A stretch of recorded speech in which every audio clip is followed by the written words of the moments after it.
வளர வளர வளர வளர ஆளும் வளரணும், அறிவும் வளரணும், அதுதான்டா வளர்ச்சின்னு சொல்லிட்டாங்க, ஏற்றுக்கிறேன். ஆனால் அங்கே ஒரு பெரிய பிரச்சனை இருக்குது. அறிவு வளர்றது வளர்ச்சி கிடையாது, பேரறிவு வளர்வது தான் வளர்ச்சி.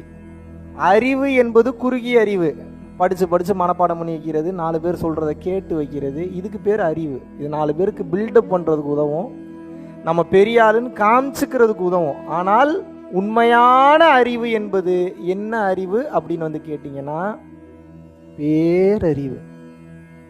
பேரறிவை கற்றுக்கிறதுக்கு எத்தனை வருஷம் தெரியுமா ஆகும்? எத்தனை வருஷம் தெரியுமா ஆகும்? எத்தனை வருஷம் ஆகும்னு நினைக்கிறீங்க? சாதாரண அறிவை கற்றுக்கிறதுக்கே பல வருடங்கள் ஆகுது. Yes or no? அப்போ பேரறிவை கற்றுக்கிறதுக்கு எத்தனை வருஷம் ஆகும்? அரை வினாடி போதும். இதுல இருக்கிற பெரிய கூத்தே அதுதான். சத்தியமான உண்மை, பேரறிவை கற்றுக்கொள்வதற்கு உங்களுக்கு எத்தனை வருஷம் வேணும்? அட சொல்லுங்க, சொன்னது தானங்க திருப்பி சொல்றேன். எத்தனை வினாடி போதும்? அரை வினாடி போதும். இது கூட 1 வினாடி. இதுல பாதியா கழிச்சிங்கன்னா எவ்வளோ? அவ்வளோதான், சவுண்டே வராது. இது போதும் உங்களுக்கு. என்னப்பா சொல்கிற? பேரறிவு அவ்வளோ ஈஸியாக இருக்கிறதுலையே ரொம்ப ரொம்ப ஈஸி பேரறிவு தான். ஆனால் உங்களுக்கு பிரச்சனை என்னென்னா அதை ஏற்றுக்க மாட்டீங்க. அதுதான் அறிவுன்னு புரிஞ்சுக்க மாட்டீங்க. நீங்கள் நன்றாக புரிந்து கொள்ளுங்கள். அறிவு என்பது உங்களை ஆட்படுத்தும், பேரறிவு என்பது ஆட்படுத்தும்னா உங்களை லாக் பண்ணி வைக்கும்னு அர்த்தம். ஆட்படுத்தும்னா என்ன அர்த்தம்? லாக் பண்ணி வைக்கும். தினமும் எதையாவது கற்றுக்கொண்டே இருப்பதுக்கு பேர் அறிவு. எதுக்கு கற்றுக்கணும்? எதுக்கு கற்றுக்கணும் அப்படின்னா, கற்றுக்கிட்டா ஏதாவது நமக்கு சூப்பராக இருக்கும், கற்றுக்கிட்டா நம்ம ஏதோ அடைஞ்சிட்டோம், கற்றுக்கிட்டா தான் நாம் ஏதோ அறிவு பெற்றுட்டோம் அப்படின்னு சொல்லி காட்டிக்கொள்வதற்காக நாம் கற்றுக்கொண்டு இருக்கிறோம். ஆனால் உண்மையான பெரிய விஷயம் என்னன்னு கேட்டிங்கன்னா, ஆனந்தம் அடைவதற்கு அறிவு என்பது அவசியமே கிடையாது. ஆல்பர்ட் ஐன்ஸ்டைன் ஒருத்தர் இருந்தார், தெரியுமா தெரியாதா உங்களுக்கு? ஐன்ஸ்டீன் கேள்விப்பட்டிருக்கீங்களா இல்லையா?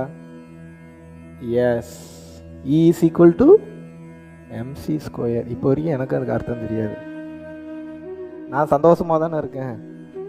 ஆனால் E = mc²ன்றதை கண்டுபிடிச்சவர் நொந்து வெம்பி கஷ்டப்பட்டு செத்து போனார். தெரியுமா உங்களுக்கு? அவர் என்ன சொல்லிட்டு செத்து போனார் அப்படின்னா, சாகும்போது பல ஃபார்முலாக்களை கண்டுபிடிச்சேன், பிரபஞ்சத்தில் இருக்கக்கூடிய பல ரகசியங்களை கண்டுபிடிச்சேன், ஆனால் நிம்மதியாக நான் ஒரு நாள் கூட தூங்கினது கிடையாது, நிம்மதியாக ஒரு வேளை சாப்பாடு கூட நான் சாப்பிட்டது கிடையாது, நான் நிம்மதியாக இருந்த நாட்களே கிடையாது, என்னை பார்க்க வந்தவர்களுக்கு நான் முக்கியத்துவம் கொடுத்தது கிடையாது, நான் அன்பை காட்டியது கிடையாது, எதையும் காட்டல. அறிவு எனும் மாபெரும் சாபத்தை நான் பெற்றுவிட்டேன். என்ன சொல்றாரு? அறிவு எனும் மாபெரும் சாபத்தை நான் பெற்றுவிட்டேன், நிம்மதி இல்லாமல் தனியாக நான் இறக்கிறேன், மக்களே தயவு கூர்ந்து அறிவை விட ஆனந்தத்தை தேடுங்கள், செத்து போனார். அப்போ அறிவு என்பது ஒரு மனிதனை ஆட்படுத்துகிறது. என்ன பண்ணுது? ஆட்படுத்து, லாக் பண்ணி வைக்கிறது. அறிவை கற்றுக்க தான் 4 பேர் நம்மளை மதிப்பாங்க, 4 பேர் நம்மளை ரெஸ்பெக்ட் பண்ணுவாங்க. அறிவு இருந்தால் தான் உலகத்திலேயே பெரிய விஷயம். நம்ம அறிவாக இருந்தால் தான் நம்ம வந்து உயர்ந்தவங்க மாதிரி நம்ம தெரியும், வெளியில் ப்ரொஜெக்ட் ஆகும்னு சொல்லி கற்றுக்கிட்டு மனப்பாடம் பண்ணி அது என்ன தெரியுமா பண்ணுது உங்களை? ஒரு அந்த அறிவு என்ன கூத்து பண்ணுது அப்படின்னு வந்து கேட்டிங்கன்னா, 4 பேர் இருக்கக்கூடிய சபையில் அறிவு என்ன பண்ணும் அப்படின்னா, நான் தான் உயர்ந்தவன் காமிச்சுக்க முயற்சி பண்ணிக்கிட்டே இருக்கும். பண்ணுதா பண்ணலையா? ஒருத்தவங்களுக்கு ஒரு விஷயம் தெரியலன்னா அதை சொல்லி தராது, உனக்கு தெரியல பாத்தியா அப்படின்னு சொல்லி, எனக்கு தெரியும் அப்படின்னு அகங்காரத்தோட அந்த வார்த்தை வெளியே வரும். அந்த பதில் எப்படி வெளியே வரும்? அகங்காரத்தோட, திமிரோட வெளியே வரும். 2 இருக்கு, brain centred, heart centred. Brain சென்டர்டாக இருந்தீங்க அப்படின்னா அறிவு வேலை செய்யும், ஹார்ட் சென்டர்டாக இருந்தீங்கன்னா உணர்வு வேலை செய்யும். அறிவு வேலை செஞ்சதுன்னா ஆளை முடிச்சிடும் ஒரு கட்டத்துக்கு மேலே, ஸ்ட்ரெஸ்ஸு, டிப்ரெஷன். இதயம் வேலை செய்ததென்றால் உணர்வு வேலை செய்யும், ஜாலியாக இருப்பீங்க. எப்படி இருப்பீங்க? தம்பி எல்லாம் கரெக்டு, ஜாலியா இருந்தா என் வேலையெல்லாம் யாரு பாக்குறது, தானாவே நடக்கும், எழுதி தரேன். எப்படி நான் நம்புறது? இப்ப நான் ஒரு கேள்வி கேட்பேன் உங்ககிட்ட, இத்தனை வருஷம் பிரெயின் சென்டர்டா வேலை பார்த்தீங்களா, ஏதாவது கரெக்டா நடந்ததா உங்களுக்கு? எப்பயாவது நடந்திருக்கும், அது நம்மளாலலாம் நடந்திருக்காது, தானா நடந்திருக்கும். அப்போ தத்துவம் என்ன சொல்கின்றது? நீ உணர்வுக்கு முக்கியத்துவம் கொடுறா, அறிவுக்கு முக்கியத்துவம் கொடுக்காத. ஏன் உணர்வுனா முதல்ல என்ன? பல பேருக்கு அதுலயே ஒரு டவுட் இருக்கும். உணர்வுனா என்ன அப்படின்னா, இப்போ உங்க பொண்டாட்டியவோ புருஷனவோ அடிக்க போறீங்கன்னு வச்சுப்போம், ரெண்டு பக்கமும் நடக்குது, அதனால ரெண்டு பக்கம் பொண்டாட்டியவோ இல்ல புருஷனவோ ஓங்கி அடிக்க போறீங்க, தப்பு தான் பண்ணியிருப்பாங்க ஆப்போசிட்ல இருக்கிறவங்க, 100% தப்பு தான். கால்குலேஷன் படி பார்த்தா என்ன தப்பு தான் அவங்க பண்ணது, மாற்றுக்கிறதே இல்லை, ஏதோ ஒரு மிஸ்டேக், தப்பு பண்ணிட்டாங்க. அப்ப அடிக்கணும்னு தோணும், திட்டணும்னு தோணும், என்ன சொன்னாலும் திருந்த மாட்டாளேன்னு தோணும், என்ன சொன்னாலும் திருந்த மாட்டானேன்னு தோணும். அப்போ உங்க மூளை என்ன சொல்லும்? அவனை அடி, அவனை கொல்லு, அவ பண்ணது தப்பு, அது சரியில்லை அப்படின்னு சொல்லும். கரெக்டு தான், அந்த இடத்துல கரெக்டு தப்பெல்லாம் பார்க்க கூடாது. இதயம் என்ன சொல்லும்? டேய், 1000 தான் இருந்தாலும் உன் பொண்டாட்டிடாவ,